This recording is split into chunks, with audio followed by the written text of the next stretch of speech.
आम्ही ऑफिसमध्ये बसलो आणि मार्केटमध्ये आम्ही छोटेखानी त्यांचा सत्कार पण केला. तर त्यावेळेला काही व्यापारी आणि भाजीमाला मार्केट, कांदा मार्केट वाढते आणि हमाल मापाडी संघटनेचे पदाधिकारी यांनी येऊन सांगितलं की आपण आपल्या परिवारातले बरेच लोक निवडून आलेले आहेत आणि यांचा सत्कार आपल्याला करायचा आहे. म्हणून आम्ही असं ठरवलं की सर्व मिळून यांनी सांगितल्याप्रमाणे एकाच वेळेला आपण सर्व मिळून करायचं आहे. म्हणून आम्ही आज हे आयोजन केलं आणि आमच्या विनंतीला मान देऊन आपण सर्वजण इथे आलात. खरोखर घटकांच्या वतीने आयोजित केलेला आहे. आता आपल्याला कल्पना आहे की बऱ्याचशा समस्या आपल्या मार्केट कमिटीच्या सांगितल्या आहेत.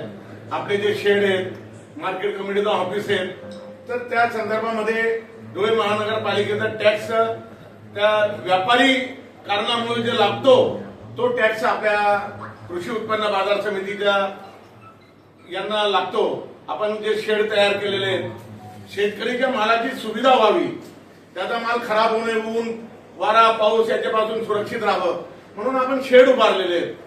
ते काही व्यवहारासाठी नाही उभारलेले आहेत. ते या गोष्टी आम्ही आपल्याला तर महापौरांनी सांगितलंय, अप्पासाहेब काही एक निवेदन तुम्ही द्या. निवेदन दिल्यानंतर आम्ही ते आयुक्तांना बोलवून आम्ही त्यांच्याशी त्या संदर्भामध्ये चर्चा करू.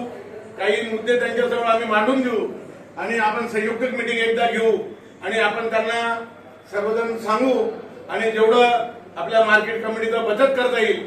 कारण की डायरेक्टर के मेरे भाइयों, यहाँ पर उपस्थित सभी नगर सेवक, माजी महापौर कल्पना ताई महाले, उसी तरह नवनिर्वाचित सभी नगर सेविका और यहाँ पे मेरी डायरेक्टर नैना ताई और छाया ताई, आज यहाँ और सभी उपस्थित मेरे भाइयों, आज जब मैं सुबह में यहाँ पर आई तो अभी जैसे अभी हमारे माजी सभापति साहब ने बोले स्वच्छता के सिवाय कुछ भी मत बोलो, तो मैं नाना साहब आपको ये बताना चाहूंगी कि मैं महानगर पालिका में जैसे मैंने अपनी कुर्सी ग्रहण करी तो सबसे पहले मुद्दा मेरा स्वच्छता पर ही मैं सबसे ज्यादा ध्यान देने वाली हूँ.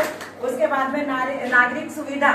और आपको मैं आज ये बता देना चाहूंगी कि हमारी महानगर पालिका में कई दिनों से भ्रष्टाचार का कलंक जो लगाया जा रहा था, तो वो कलंक मिटाने के लिए ये जो महापौर को जो अपनी सुविधा दी जाती है, जो गाड़ी दी जाती है, मैं वहाँ की गाड़ी भी स्वीकार नहीं करने वाली हूँ. उसके बाद जो गाड़ी के लिए डीजल का भत्ता दिया जाता है वो भी मैं नहीं लेने वाली हूँ. और जो